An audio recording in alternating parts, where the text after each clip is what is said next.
का हाथ देखिएगा,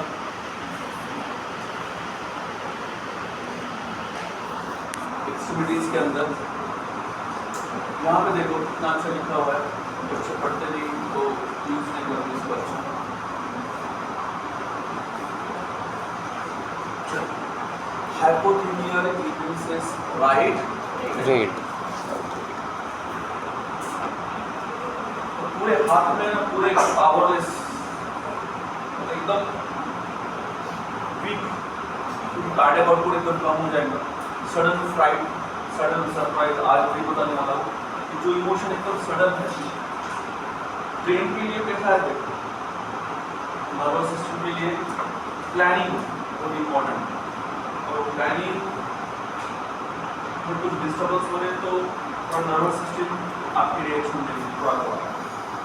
लेकिन यहाँ पे कैसा है, अननोन कुछ ज़्यादा है हार्ट के लिए ना, एक्टिव के अंदर सरप्राइज, सडन इवेंट्स ये बहुत ज़्यादा हार्मफुल है। इसलिए एकोनेट, बेलाडोना, चामोमिला, इसके अंदर एक वर्ड बहुत ज़्यादा है, कौन सा, सडन एक्टिव। सडननेस आ गया कि हार्ट वाली मेडिसिन के अंदर आपको ये ऐसे सिम्टम ज़्यादा देखने को मिलेंगे। अब देखो रिकवरी करते वक्त बॉडी एक्सरसाइज करेंगे पहले, यहाँ पे hot hands and cold feets. Chamomilla 1 6 hot, other 6 cold. Belladonna 10 hot, 5 cold। आपने कभी इसको ऐसे पढ़ के छोड़ दिए, ये कौन सा सिचुएशन है कि उसके अंदर ऐसे देखने को मिलेगा। किसी को सर्दी होगी तो आप पूछे उसको ये चीज हॉट है, क्या मतलब है उसका, तो वहां पे आने वाला लिपि को आर्गन अफेक्ट नहीं हुआ, उससे सोलिक सिम्टम सोलिक है, और सिम्प्लिटिक हो रही है ना, सिम्प्लिटिक के अंदर ऐसा मिलेगा कि एक पार्ट कोल्ड एक पार्ट हॉट, ये सिम्प्लिटिक में लिखा हुआ है। यहाँ पेशेंट डैमेज हो सकता है, ये सिम्टम वाला पेशेंट दे दिए तो आप समझो कि हाँ पेशेंट डेंजर जोन में है, डेथ भी हो सकती है। तो एकोनेट का ये सिम्टम सबसे इम्पोर्टेंट। इसके साथ पाल्पिटेशन ड्यूरिंग आफ्टर ईटिंग, ये सबसे स्टैग्नेशन ही है ड्यूरिंग एंड आफ्टर ईटिंग। तो एकोनेट के लिए हार्ट अटैक भी आने की चांसेस, गलती से ऐसा रिजल्ट वगैरह पता नहीं चल खाना खाता हो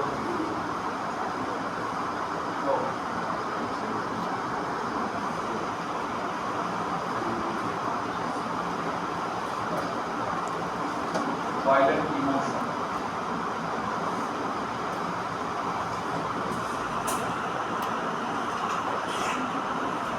फ्लाइट, शॉक, इसको देखेंगे बाद में, लेकिन सबसे इम्पोर्टेंट है जिसका अल्टरनेट पॉइंट क्या गैस्ट्रो, ये दो दोनों मिस कर देते जिस कभी के चांसेस ज़्यादा है। Gastrointestinal disturbance are caused by exposure to very hot wet, है ना। मैं बोलता हूँ, मैं लास्ट के 3 साल 2 साल में कोरोना के बाद के 22-23 में एकोनेट है बहुत रेयरली, तो साल में 1 आधे 2 बार, जब से 24 लगा ना तो लगता महीने में 4-5 बार एकोनेट का। इसकी वजह ये है इस बार का जो वेदर था ना बहुत हॉट था, और अभी जो प्रॉब्लम आ रहा है हार्ट के रिलेटेड में आफ्टर, और उसकी वजह क्या है, कंटिन्यू वाला सिकनेस और संभवित रॉबर्स ज़्यादा ईटिंग। 24 से लेकर 27 तक में बोलता खाने के लिए कुछ रिस्ट्रिक्शन करता हूँ, एक पीक आ गया अपने पास, जितने हार्टलेस है ना वो 50% गर्म होने चाहिए तो अच्छा रहेगा।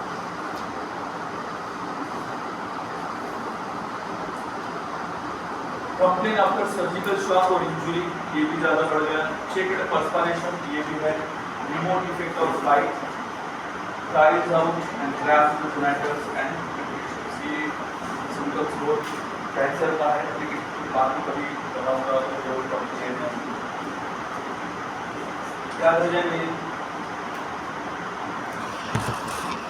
पढ़ो।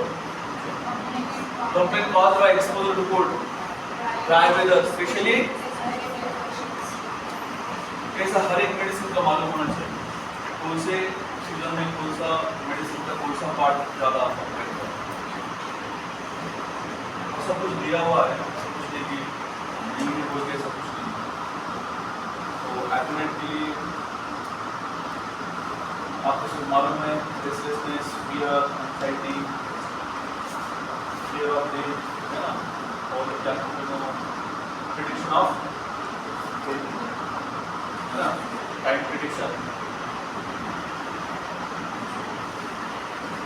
तो sudden loss of strength and collapse, specially since acute part remain sore and numb after the pain, ये इसके लिए दो ही मेडिसिन आती है थोड़ी मोटामोटी काम,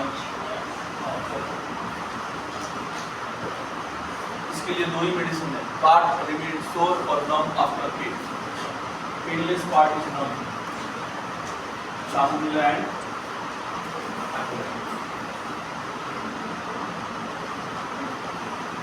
वही मेडिसिन है।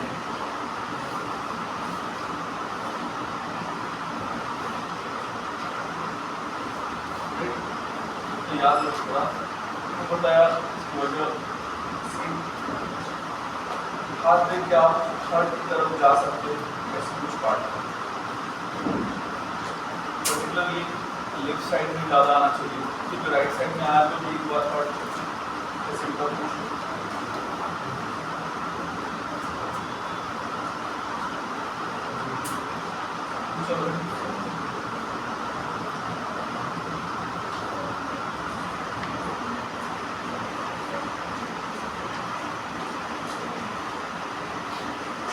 Sleep continuous antigenic process,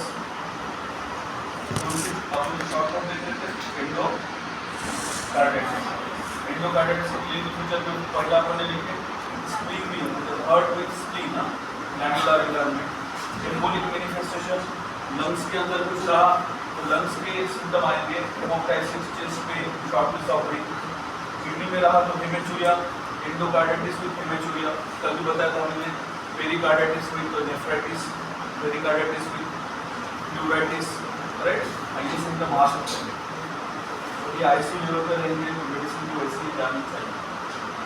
heart के अंदर इंफ्रैक्शन, पेरिकार्डाइटिस के बाद उसको हार्ट अटैक आने के चांसेस है, ब्रेन के अंदर sudden blindness, vision, paralysis, meningitis and brain abscess, कुछ भी हो सकता है आफ्टर हार्ट इन्वॉल्वमेंट।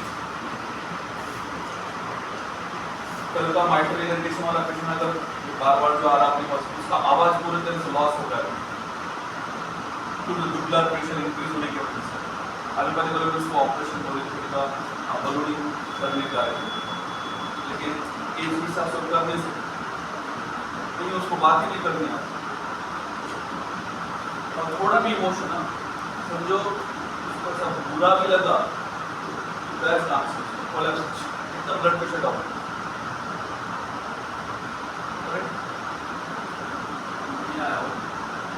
उसको भी एक्यूरेट दिया, जब से एक्यूरेट दिया तो उसका आवाज अच्छा है फिलहाल, चल पूरी तरह से क्लियर नहीं हो सकता, लेकिन ऊपर से इतना कुछ है उसके पास।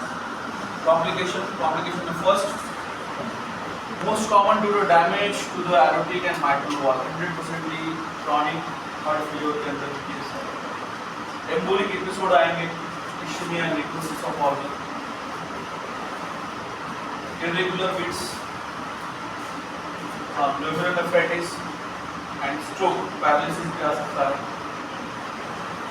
हाँ सेप्टिक कंडीशन, ब्रेन एक्सेस भी होने के चांसेस है। डायग्नोस्टिक टेस्ट कल के जैसा चेक पूरा blood and culture sensitivity test for detection, obtain sample just before and during height of fever, ये बहुत इंपॉर्टेंट है। कभी भी है ना किसी को बुखार आए तो बुखार उतरने के बाद ब्लड मत लो, ड्यूरिंग फीवर ब्लड लेना अच्छा है, कुछ लोगों को मालूम नहीं। टाइफाइड के लिए ठीक है, टाइफाइड डेज तक रहने वाला है, तो इसलिए कभी भी 7 दिन के बाद इमीडिएट टेस्ट पॉजिटिव आ सकती है। आपको ये मालूम होना चाहिए ना, फीवर एक बार फीवर बढ़ जाएंगे, फीवर बढ़ाएगा कि फीवर के लिए एक बार दे देंगे। फीवर में बहुत कुछ है, जैसे छिपी करने का है ना, उनको ये एक बस होगा डिसीज अच्छी तरह से करना। कौन सा? उनके पास उसके आगे पेशेंट नहीं जाएंगे, और आए तो भी ऊपर कुछ ले सकते ना, इसलिए फीवर मैनेजमेंट भी आ गया तो उसका भी अच्छा 20 बेडेड या 40 बेडेड भी अच्छा कर सकता है। तो फीवर के लिए अलग कौन सा टेस्ट अब करना चाहिए, और पहले दिन फीवर कौन सा है, कौन सी साइड में जा सकता है, ये सब कुछ इंडिकेटर में है। लेकिन वैसा स्टडी आप करो, obtain sample just before or during height of fever। पूरी को 100% वॉर डिसीज के लिए, इंजेक्शन फिक्शन के लिए, सीबीसी हाई ESR मिलेगा। तो इसके पहले भी आपको एक बार बोल दिया था, 4 ही ऐसे कंडीशन है कि जिसके अंदर ESR 40 के ऊपर जाने के चांसेस है। इसमें एक एंडोकार्डाइटिस, दूसरे 3 आपको मालूम है, high WBC and anaemia, ECG। चलो prevention, prophylactic antibiotics are often given to people with predisposition, heart condition before dental procedure and कभी भी आप उनके दांत भी निकालने का आना, पहले एक बार हार्ट चेक कर लो, पहले से हार्ट वीक है तो उनके दांत निकालने के बाद तो 100% वो कोलैप्स हो जाएंगे। वो जिनको दांत निकालने के बाद हार्ट अटैक है, मायोकार्डियल इंफार्क्ट है।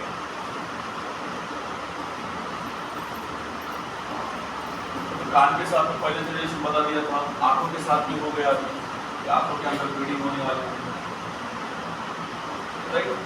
नेक्स्ट इंसान को बता दिया, दांतों का तो रिलेशन अभी आ रहा, उसके बाद ये जो नोट अपन शॉर्ट नोट देख रहे हो, तो ये तीनों एरिया में ना सेंसरी एरिया, स्किन के ऊपर भी रिलेशन, तो थर्ड अब बोल सकते हो थोड़ी देर के बाद कहाँ पे है ना, बहुत सारे बॉडी के अंदर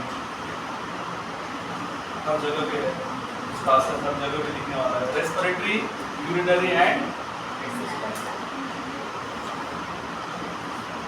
continued medical follow-up is advised for people with the history of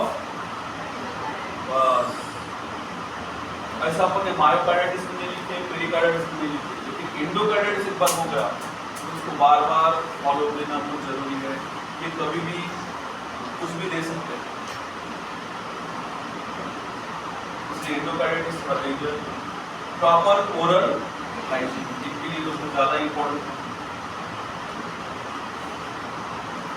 identified the infectious organism, इसमें अपन ने 2 देखे थे, स्ट्रेप्टोकोकस एंड राइट, दोनों को भी दूर देखा है। डिस्ट्रॉय द इन्फेक्शन, उसके लिए सबसे बेस्ट पुराने जमाने की पेनिसिलिन और अभी का ग्रुप अमाइनो आईवी एंटीबायोटिक दे सकते हैं इसको। Repeated blood culture are done to assess effectiveness of the drug. Surgical repair of wall deformity अगर होंगे तो एंड वेंटिलेटर डिफेक्ट होगा तो भी दूर कर। Provide nutritional supplements and bed rest, right. इतना आप देख सकते हैं शॉर्ट नोट आई तो एंडोकार्डाइटिस की, अभी तक लॉन्ग क्वेश्चन नहीं आया, शॉर्ट नोट ही आया तीनों के ऊपर। एक तो पेरिकार्डाइटिस, बच्चों ने इतना अच्छा लिखे ना कि ऐसा कल 3 ही पेपर चेक किया मैंने एक घंटे के अंदर, उन्होंने एक पेपर के लिए 5-6 मिनट बहुत हो गया ऐसा बोले थे, लेकिन बहुत कोशिश करने के बाद भी हो नहीं सका। 3 पेपर हो गए थे, दिमाग ऐसा चक्कर आ रहे थे। पहला क्वेश्चन सेकंड पेपर चॉइस या मैंने बहुत सेकंड पेपर चेक करने का पहला क्वेश्चन ही हार्ट का क्वेश्चन नंबर 2A वो था हाइपरट्रॉफिक हार्ट, जो बता रहा मैं बार-बार। तो अभी और सेकंड क्वेश्चन था फेमस एनोरेक्सिया। इसमें पहला sentence it is loss of appetite but desire to eat, too much. ऐसा बोलने के बाद जो चेयर पे बैठा था, चारों चेयर के चारों पैर ऐसा लूज हो गए। और 5 में से कितना मार्क देगी तो पहले लाइन पे ढूंढना तो बहुत मुश्किल था मेरे लिए। सिकुटा वेगा, it is a medicine, it is a, अब देखो लिखते वक्त कैसा, it is a mineral medicine. अरे तो छोड़ दो लोग, लिखने की जरूरत नहीं थी। लिख के क्यों अपना क्वेश्चन डैमेज करो? जितना मालूम है उतना लिखो, एक तो भी मार्क देने आएगा। एक लाइन भी गलती से ना बहुत अपोजिट में आ गई ना, जो आपने 5 सेंटेंस दूसरे अच्छे लिखे ना, उसके लिए भी आपको ना 0 मार्क आ जाए। गलती से भी एक भी सेंटेंस है ना जो मालूम नहीं तो लिखो।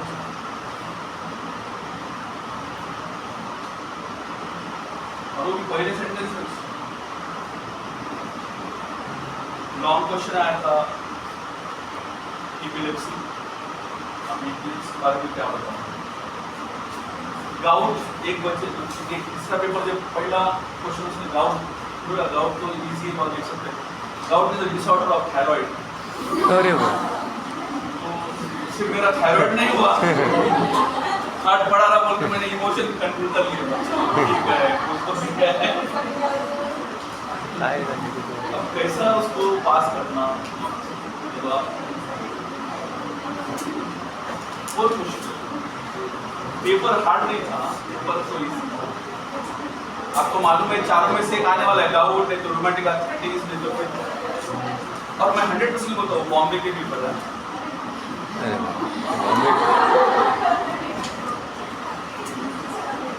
क्यों पहचान में आते हैं जल्दी पेपर्स? उनकी हैंड राइटिंग की स्टाइल में और पर्टिकुलरली क्वेश्चन की चॉइस करते वक्त। और एमसीक्यू है ना, लकी है, तीनों भी लगे थे, बराबर 10-10 एमसीक्यू आए। तो मेरे को ऐसा लगा कि इसकी रहती ना रो, इधर के 10 और इधर के 10, 5-5 बराबर लगे उसे। क्योंकि वो एक ही एमसीक्यू, कभी-कभी एक पैटर्न रहता है। जो बच्चे ना होशियार है उनको जो भी सीरीज आना दो, 1 2 3 4 5 6,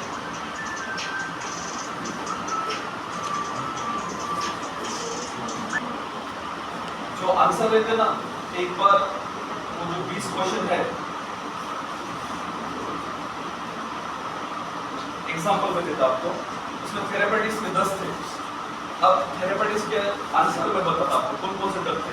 एक का आंसर पल्सरिया था, दूसरे का आंसर सल्फर था, तीसरे का आंसर आर्गुला था, कैलेमिया। आप बोल सकते हैं कि एमसीक्यू सल्फर वाला कुछ गलत होगा आपकी, फिर भी ये आंसर नहीं थे वो बच्चों। मतलब थेरेपेटिक्स पूरे ना रॉन्ग थे और पूरे अलाइड वाले उनके राइट थे। इसी वजह से मैं बोल रहा था ये पेपर 100% लॉन्ग है। तो क्लिनिकल में ना एक दूसरे को पूछ के आते ऑटोमेटिकली बिल्कुल बायन में गया था ना, उनको ऐसा आपका नाम तक बता बोले तो ऐसा सोच लो। हाँ, नाम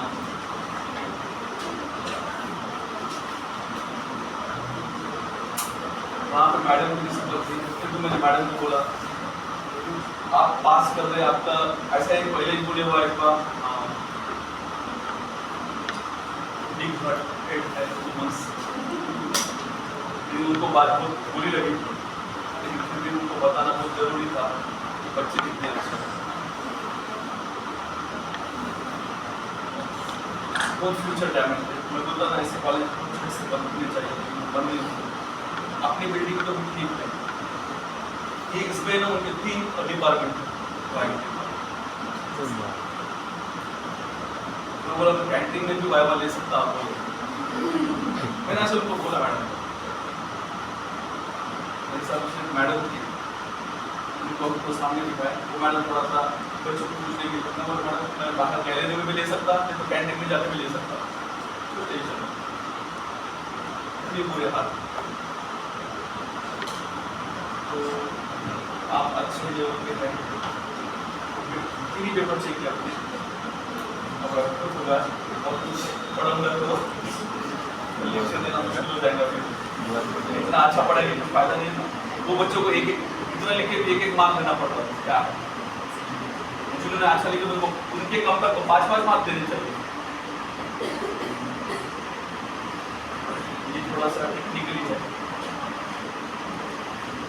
कंप्यूटर पे चेक करने का है ना, उससे और मुश्किल ज़्यादा। स्कैनिंग होके पेपर आ रहे, पेपर बराबर लिखो, ज़्यादा कॉर्नर में जाके मत लिखो, बहुत आदत है लोगों को कॉर्नर में जाके ऐसा लिखने की। समझ में ना, पेपर के मिडल लाइन में आने दो, अच्छा जो भी डायग्राम है वो भी अच्छा आने दो, और ब्लैक पेन ही यूज़ करने का है। और नियम चेंज हो गए तो एक बार पढ़ लो, हॉल टिकट आने के बाद उसके ऊपर सब चेंज हो गए रूल्स, चलो हो जाएगा वो भी। अब कॉलेज में भी है ना, तो आदत डालो ब्लैक पेन से, तो वो कैसा हैंडराइटिंग में अंदर समझ में आता है। बहुत जनों का है ना, उन्होंने लिखे डायग्राम भी निकाले, मतलब फ्लो डायग्राम में ना कुछ उनके आर पी स्कैनिंग में समझ में नहीं आता, रीडिंग बराबर लिखो तो समझ में आता, तो बड़ा पॉइंट ज़्यादा यूज मत करो स्कैनिंग में, वो थोड़ा मुश्किल है, ऐसा लगा मेरे को। एक पेपर था कि जो होता है ऐसा बड़े बॉल पेन से लिखा गया, अक्षर बहुत बड़ा हो गया, लेकिन वो बराबर स्कैन नहीं हुआ, स्कैनिंग में भी हो सकता है ऐसा। चलो, provide health technique, cause of infection, prolonged use of antibiotic, prophylactic antibiotic, preventive recurrence of infection, good oral hygiene, monitor signs of, ये कुछ पॉइंट है डेली रूटीन में। बस लास्ट रूमेटिक फीवर, और इसके बाद देखेंगे फिर रूमेटिक डिसीज।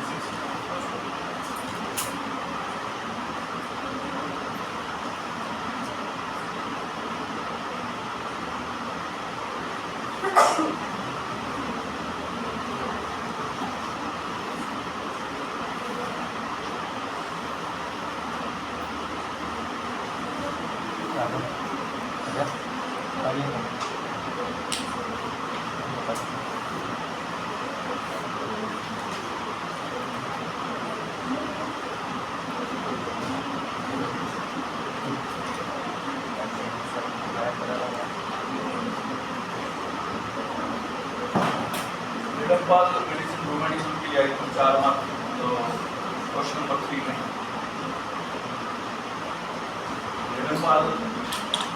ज़्यादा डायरेक्ट लिखे तो चलता था ना, पेनी जॉइंट, जो भी जॉइंट है उनके नाम लिखे तो चलता, स्मॉल जॉइंट, लार्ज जॉइंट। अब उसमें नेजल बोन वगैरह डाली क्या जो अब बच्चे ऐसा लिखते हैं तो हमारा पहली बार पढ़े नहीं होंगे, डायरेक्ट पेपर पर बैठ के किसी पेपर लिखते ऐसा कौन सी मटर मेडिकल इसमें लेडोपाल, उसका मीनिंग है कि बोल पे एक्ट होने वाली मेडिसिन बोले तो लेडोपाल।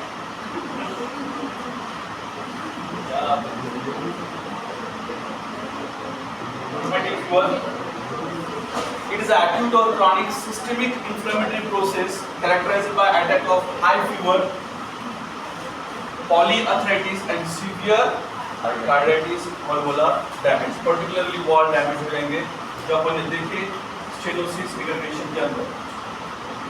लेकिन इसके अंदर क्या देखो, फीवर है वो भी high grade fever and polyarthritis.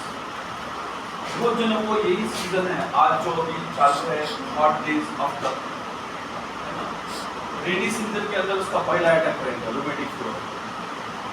बुखार आया और बुखार के साथ है ना जॉइंट पेन ज्यादा हो रहा है और फिर एंटीबायोटिक लेके सप्रेस होता है और दिसंबर एंडिंग जनवरी के अंदर उसको हार्ट प्रॉब्लम चालू हो सकता है मिडिल एज में रहा तो। अब बच्चों के अंदर रहा तो 1-2 साल के बाद उसको कार्डियक प्रॉब्लम आने के चांस है। पहले रूमेटिक फीवर देखेंगे, उसके अंदर बाद में आगे की प्रोसीजर। इसके अंदर सबसे मेन हीरो है, ये एमसीक्यू आ सकता है, बहुत बार गलत हो जाएगा। ग्रुप ए है यहाँ पे, ग्रुप बी नहीं है और बीटा है, अल्फा नहीं है, बस कंफ्यूजन यहाँ पे है। Group A alpha, group B alpha, group A beta, group B beta. Group A beta haemolytic streptococci, answer पूरा। स्ट्रेप्टोकोकाई तो हर जगह रहेंगे 4 ऑप्शन में, लेकिन चेंज करने वाला जो पार्ट है वो बीटा का part. The body undergoes an allergic response to invading streptococci. First allergic reaction आएंगी, उसके बाद हाई ग्रेड फीवर। देखो अभी फीवर कैसा फॉलो हो रहा, rash followed by fever rheumatic के अंदर। टाइफाइड के अंदर क्या है, फीवर, उसके बाद फॉलो करेंगे रैश, वो भी तीसरे दिन, दूसरे या तीसरे दिन, वो भी नाइट अर्ली मॉर्निंग को इसको दिखेंगे, लेकिन ये रैशेस दिन में दिखेंगे। कितना फर्क है। तो पेशेंट को पूछे ऐसा, बुखार आया था भाई, रैश महसूस हुआ क्या, नहीं, आज कितना दिन है, दूसरा, समझो आपने आज ही दवा दी थी और कल वो आपके बता देंगे कि रात में रैश आया, तो आपको लगेगा पैरासिटामोल के अगर तो रिएक्शन हो, गलत। टाइफाइड के अंदर तीसरे दिन रैश आने के चांसेस, और वो भी चेस्ट के ऊपर आएंगे, वो भी रोज स्पॉट, उसका अच्छी तरह से नाम दिया। लेकिन वही अगर मीजल रहा तो कान के पीछे स्पॉट आएंगे, चिकन पॉक्स रहा अराउंड इम्बिलिकस आएंगे, तो ऐसा हर एक एरिया अलग है। कब पढ़ाई करने का, शादी होने के बाद बच्चे होंगे, बच्चों को भी ऐसा आया तो पढ़ाई करेंगे, क्या बच्चों को बुखार आया था तो कब आया था, क्यों आया था, ब्रह्मानंद रिलैक्स रहे। How the host develops an agglutinin with a streptococcal antibodies attack host tissue, follows after an URTI, upper respiratory tract infection by a group A beta hemolytic streptococci of 80 days, only 2 to 3% develop rheumatic fever। पहले sore throat होगा, उसके बाद rashes आएंगे और उसके बाद fever होगा, और एक उसमें ऐड। फर्स्ट क्या होगा, अपर रेस्पिरेटरी ट्रैक्ट इन्फेक्शन, यहाँ पे मैंने इसको नाम दे दिया sore throat, may be chances pharyngitis, laryngitis और tonsillitis, followed by rash, followed by fever. Pathophysiology, a diffuse proliferative exudative inflammatory process that affects connective tissue in the organ, though the body, यहाँ पे कौन है, heart, joint, nervous system and respiratory, चारों भी एक साथ involve हो जाएंगे। देखो बैक्टीरिया कितना कमाल का है, एक ही बैक्टीरिया लेकिन 4 एरिया, और चारों जगह पे एक ही पैथोलॉजी, डिफ्यूज, साथ में proliferative एंड exudative, तीनों भी आने वाले हैं। इसलिए अब ये मेडिसिन जब देखेंगे ना, ये सब मेडिसिन अलग है। Produces permanent or severe heart damage if wall are involved। wall अगर involved हो गए तो 100% wall damage होने के चांसेस ज़्यादा है। इसलिए सब फीवर में सबसे डेंजर फीवर है रूमेटिक फीवर, जिसका असर हार्ट के ऊपर है। टाइफाइड हार्ट के ऊपर नहीं है, मलेरिया हार्ट के ऊपर नहीं है, राइट। हाँ, लेकिन उनके असर है ना, हाई ग्रेड फीवर हो गया तो ब्रेन को डैमेज करेंगे, कन्वर्जन, हार्ट को नहीं करेंगे, लेकिन रूमेटिक हार्ट के ऊपर है। Can be developed during first to second weeks, may involve one or all of the layer of the heart, myocarditis, temporary loss of arterial power, pericarditis, pericardial infection rub, endocarditis, inflammation, ulceration, erosion of wall, and progressive fibrosis, scarring, calcification of wall, platelet, wall stenosis, and insufficiency। ये इसकी pathology है। हर एक area में गया तो क्या क्या करेंगे, मायोकार्डियम, पेरिकार्डियम और एंडोकार्डियम, तीनों को भी डैमेज कर सकता है और अंदर वॉल को भी डैमेज कर सकता है रूमेटिक फीवर। सिम्टम आएंगे उसके, polyarthritis, joint swelling, tenderness, redness, limited movement and pain, particularly small joint, finger, large joint, knee and ankle. पहले किस तरीके से वो मिलेगा, स्मॉल जॉइंट में और बाद में लार्ज जॉइंट। और देखो सब इंफ्लेमेटरी सिस्टम है, swelling, tenderness, redness, limited movement and pain. Inflammation के चारों साइन प्रेजेंट है, रेडनेस, स्वेलिंग, टेंडरनेस, सब कुछ। इसके बाद सिम्टम आएंगे कार्डिटिस, हार्ट के रिलेटेड में, tachycardia, murmur, muffled heart sound, pericardial friction rub, pericardial pain, cardiomegaly and sign of heart failure, right? Fever तो रहेगा, हाई ग्रेड फीवर लिखो इसको थोड़ा। सबक्यूटेनस नोडुल्स कभी बताया था मैंने, अगर थोड़ा सा भी 2-3 महीने के बाद पेशेंट आपकी तरफ आया, कम हो रहा ज़्यादा हो रहा, कम हो रहा ज़्यादा हो रहा, ऐसा सप्रेस करके ऑर्डर में सप्रेशन हुआ है कि ना, फाइनल में आ गए ना, हो गया 210 क्रॉस किए कि नहीं?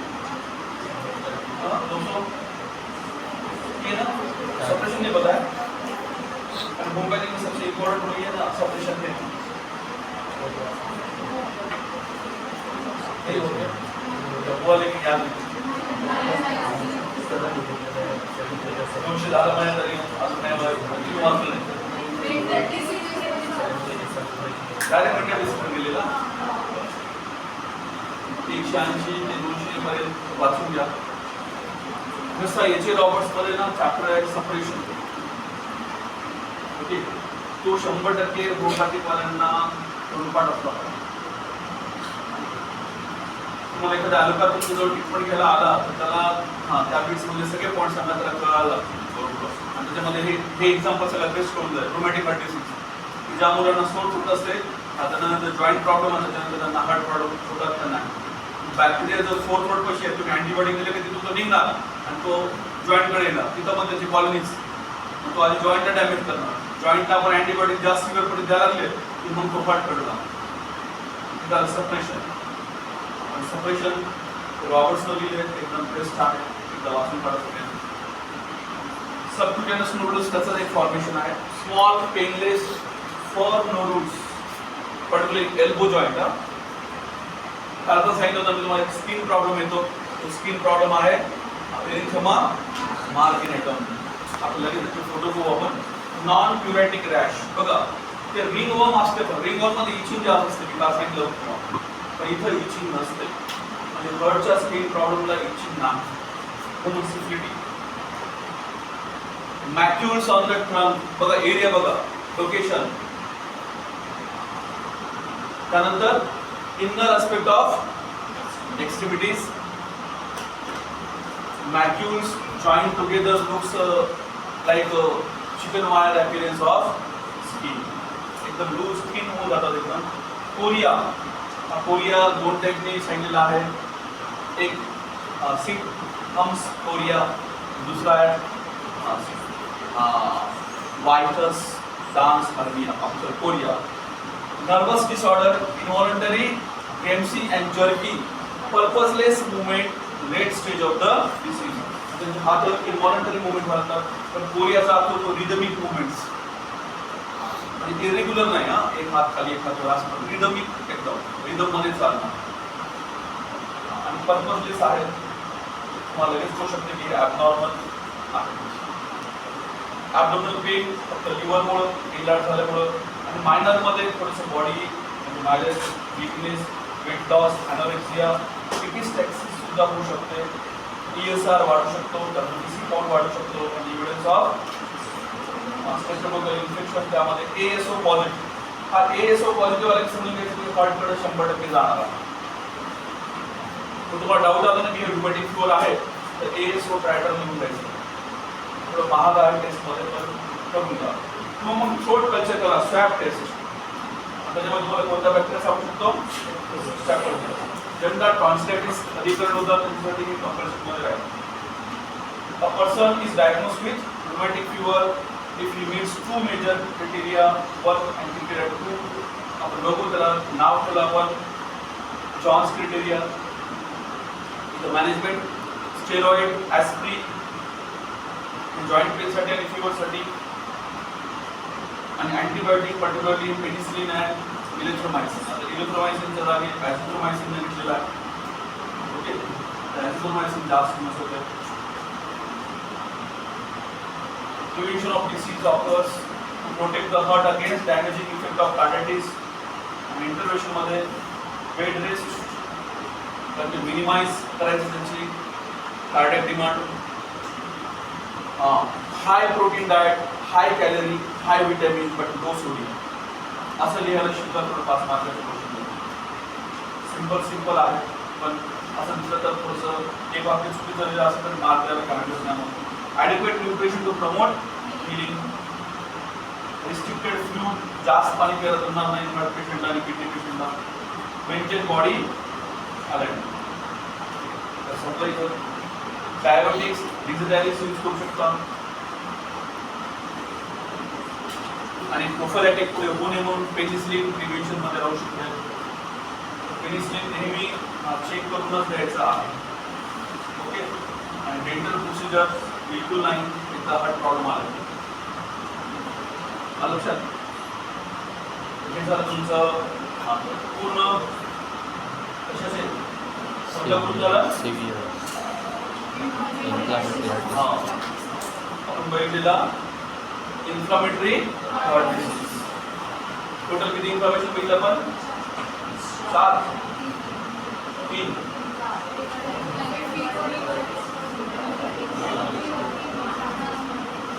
पेरिकार्डायटिस, मायोकार्डायटिस, एंडोकार्डायटिस आणि रूमॅटिक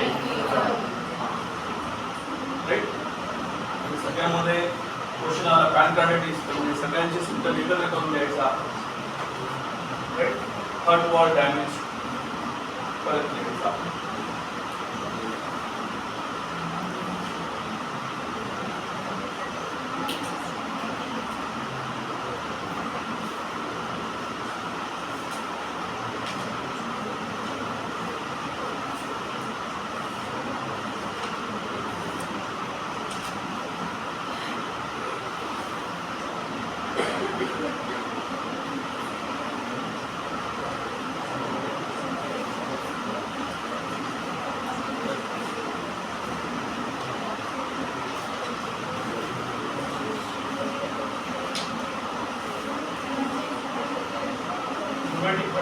निघाला पाहिजे.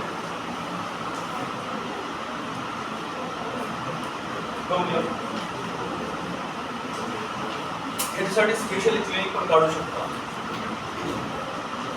तुम्हाला यांना जास्त 1 वर्ष लागेल. तुमच्या पहिल्या महिन्यात 2 जरी पेशंट भेटले ना तरी तुम्ही सुखी.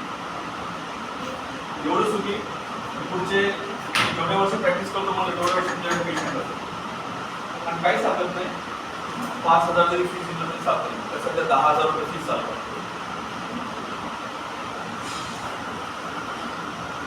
Rheumatic heart disease is the most common acquired heart disease in a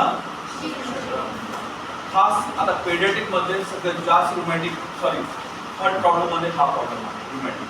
congenital आपण बघू नंतर. पण एखादा 1.5 वर्षाचा मुलगा, 2 वर्षाचा मुलगा, 3 वर्षाचा मुलगा, 4 वर्षाचा मुलगा, 5, 10 पर्यंत, 8 पर्यंत मॅक्सिमम ते लगेच डिटेक्ट होऊन जातं rheumatic heart disease. And especially in developing countries in India, RHD is a chronic heart condition caused by rheumatic fever that can be prevented and controlled. Rheumatic fever. A sore throat can lead to broken hearts. आधीच सांगितलं. त्यामध्ये tonsil आले आणि दात पण आले.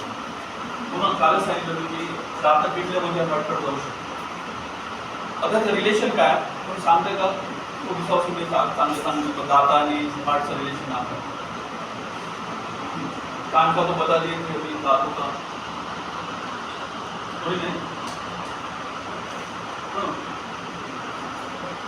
तुमचे heartbeats जे असतात ना लहानपणी जन्माला किती असतात मला माहीत असेल तर 140 एकदम उपर जाऊ शकतो. ते हार्टबीट्स म्हणून मग आपण का सांगत असतो आपण घरामध्ये ना प्रॉब्लेम का पहिल्या 4-5 महिन्यामध्ये ना घरामध्ये असं कुकरच्या सीट्या जोरात बोलणारे लोक त्यांना थोडंसं ना कोंबायचं. कारण की त्या लहान मुलाचे हार्टबीट्स जास्त असतात. ते स्लाइटली आवाजात सुद्धा अजून जास्त असतात. 200 पर्यंत पण येऊन स्वतःला डॅमेज करू शकतात. त्यांच्या वाढीवर इफेक्ट होतो, आवाजाचा इफेक्ट होतो. असं थायरॉइड ग्लँडचे तर लिहिलेलं आहे फिजिओलॉजीमध्ये. ज्यांच्या घरामध्ये जोरात बोलणारे लोक आहेत त्यांच्या मुलांची हाईट्स कमी होऊन जाते, त्यांना थायरॉइड प्रॉब्लेम जास्त येतात. जे खूप अंधाऱ्या रूममध्ये अंधाऱ्या साईडमध्ये राहतात त्यांची सुद्धा ग्रोथ होत नाही. थायरॉइड हा त्याला रिस्ट्रिक्टेड आहे कारण विटॅमिन डीच्या रिलेशनमध्ये येतो. ओके, किती पॉईंट चांगले पण आपण थोडंसं वाचत नाही, आउट ऑफ सिलेबस क्वेश्चन. तर इथं हार्टबीट सांगतो की जसं जसं तुम्ही ना मुवमेंट्स माइलस्टोन येतात आणि दात डेंटिशनचा पिरियड जो राहतो तो किती असतो, पिरियड नाही शोधला चालेल.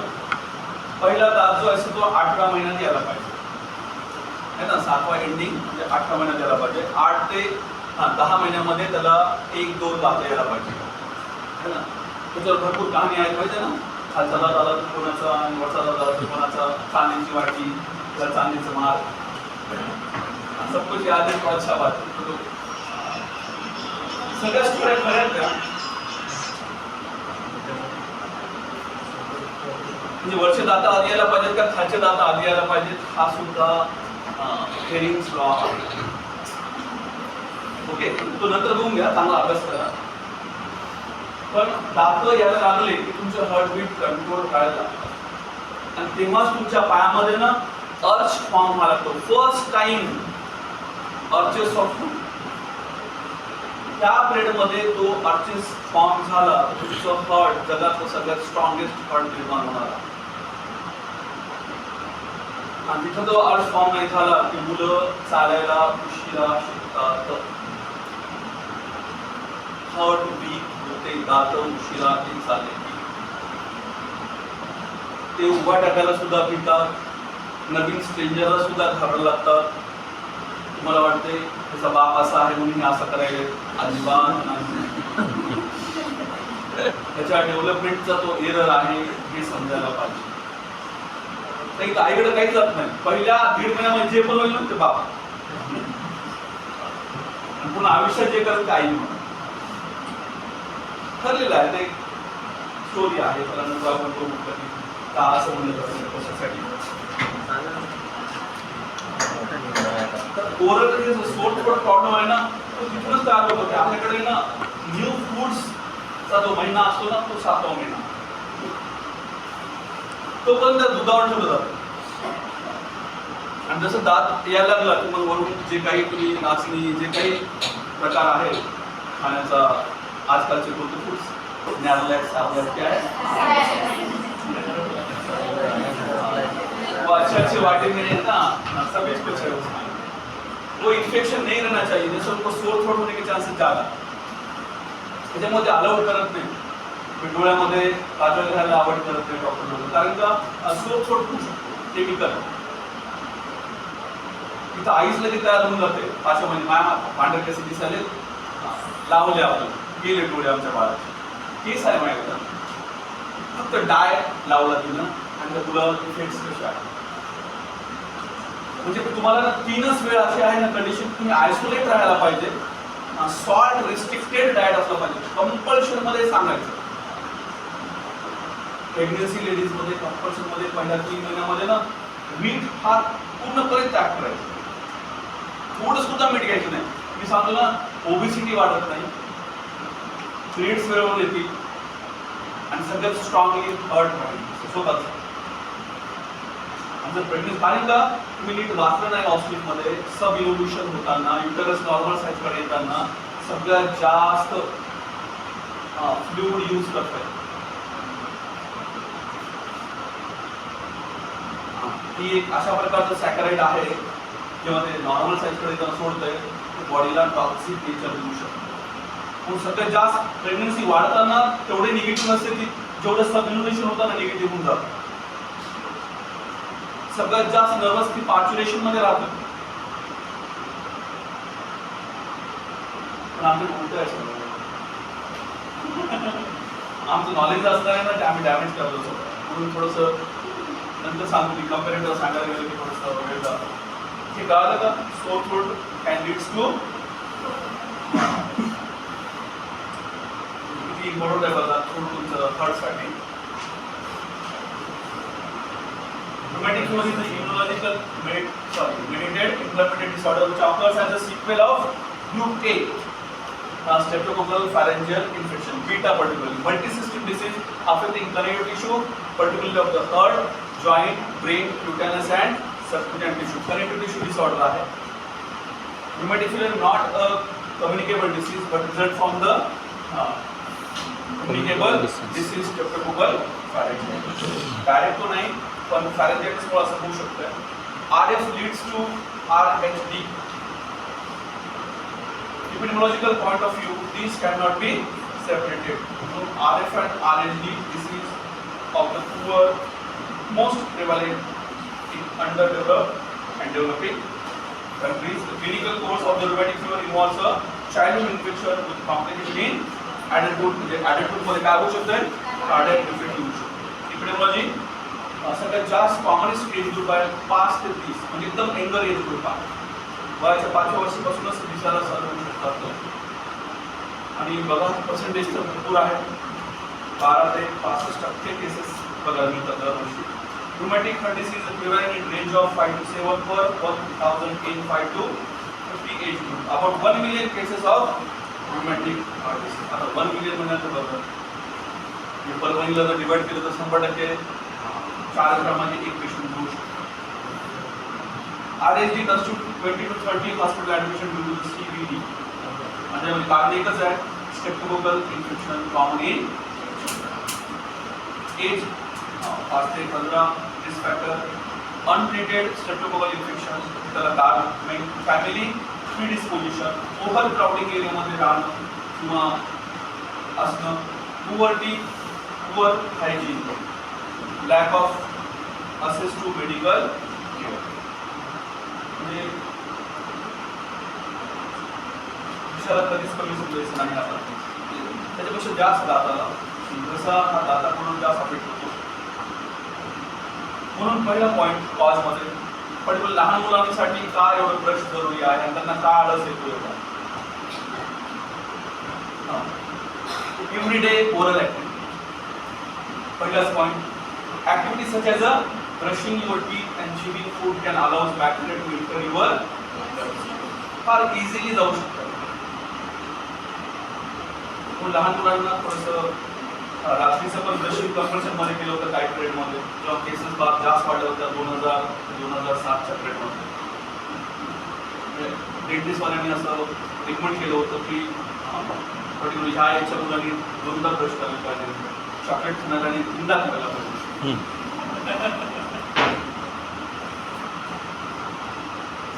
बघून घ्या आपण कशामुळं एवढे, म्हणजे पहिल्याच्या लोकांना आमच्या काळात असं ऐकायलाच मिळतो. आज असं काय झालं? फूड आणि दात काय रिलेशन आहे बघू शकतो. खाताना विचार केला की कोलगेट खायचं आहे मॅगी खायची हो. An infection and or other medical condition from an infected area such as a skin sore. तिथे स्किन सोरच्या आधी बॉईल्स घ्या. लहान मुलांना तेच सोडून मार लागला की जखमा त्यांच्या नीट होत नाही, पस भरतंय है ना.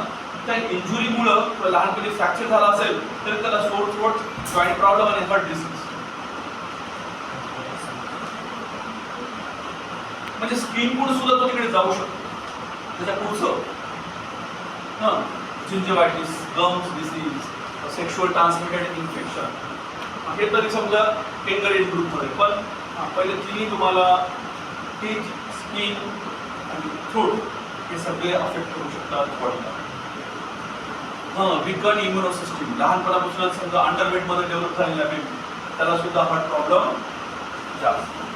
Certain dental procedure, for the dental procedure can cut your gums, may allows bacteria to enter your bloodstream. म्हणजे दाताचे डॉक्टर आहेत ते हृदयासाठी ओपन करणारे दरवाजे आहेत.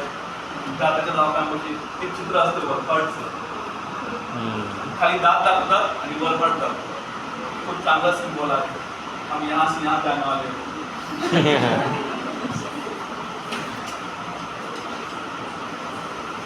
ते खूप अवघड आहे, म्हणून डेंटल प्रॅक्टिस करताना खूप काळजी घ्यायला लागते, रिस्क जास्त आहे. चालते बघू आपण. बायोजिन also known as a group A streptococcus is a positive agent in a group A infection including pharyngitis, rheumatic fever, scarlet fever and acute glomerulonephritis. म्हणजे किडनी कडून सुद्धा हार्टकडे येता येतो. नाराज व्हायची काही गरज नाही. असं हे सगळे बघा एरियाज पॅथोफिजिओलॉजीमध्ये किंवा डबल आता झाले तर आपण पुढे जाऊया. सेम आहे म्हणजे आपण वाचलं लिक्विड सिस्टीम. आता क्लिनिकल फीचर्स कधी कधी काय होतं की सोबत आहे ना टेंडर लिम्फ नोड्स होतं. आता ऍक्च्युली समजा ज्याला रुमॅटिककडे जायचं आहे, समजा लेफ्ट साईडचे लिम्फ नोड इन्लर्ट झाले ना तर थोडंसं ना ह्याला बघायचं हर्ट साईड. राईट साईडचं लिम्फ नोड असेल ना तर तेवढी गरज नाही. तर तुम्हाला काय सांगितलं मी लेफ्ट साईड. स्ट्रॉबेरी टर्न एखाद मेडिसिनचं नाव